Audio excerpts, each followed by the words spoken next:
अच्छा प्रोग्राम हुआ, खास करके जब इस बार 28 तारीख को गणपति विसर्जन और ईद दोनों एक ही दिन आ रहे थे, तो बहुत बड़ा दिल दिखाकर लोगों ने एक दिन पोस्टपोन कर लिया है।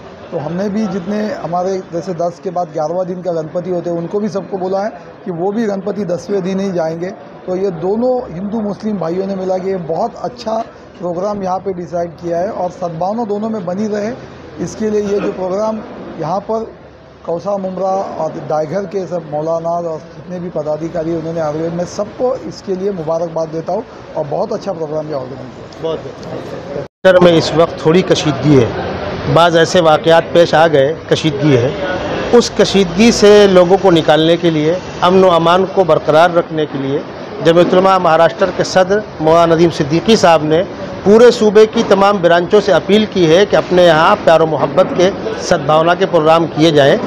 मैं जमीयत उलमा ज़िला थाने का सदर, मैंने अपनी तमाम यूनिटों को इसकी इत्तला की है कि हमको अपने अपने यूनिटों में छोटा बड़ा जैसा प्रोग्राम हो सके, हत्ता कि अगर हाल नहीं मिलता है, बड़ा प्रोग्राम नहीं हो पाता है, 15-25 लोगों को जमा करो, मुख्तलिफ मज़ाहिब के लोगों को, और प्यार और मोहब्बत का एक पैगाम आम होना चाहिए।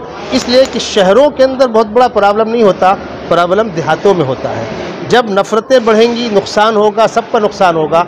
उससे बचाने के लिए ये सद्भावना प्रोग्राम किया गया है और माशाल्लाह बहुत अच्छा प्रोग्राम हुआ है। मैं जमीयत उलमा मुमरा कौसा के ज़िम्मेदारान को इसकी मुबारकबाद दूँगा और तमाम लोगों से अपील करूंगा कि अपने अपने शहरों में, अपनी अपनी बस्तियों में इस किस्म के प्यार और मोहब्बत के प्रोग्राम करें। ये हमारी तंजीम की आवाज़ भी है और हमारी अपील भी है। सवेरा न्यूज़ नेटवर्क को लाइक करें, सब्सक्राइब करें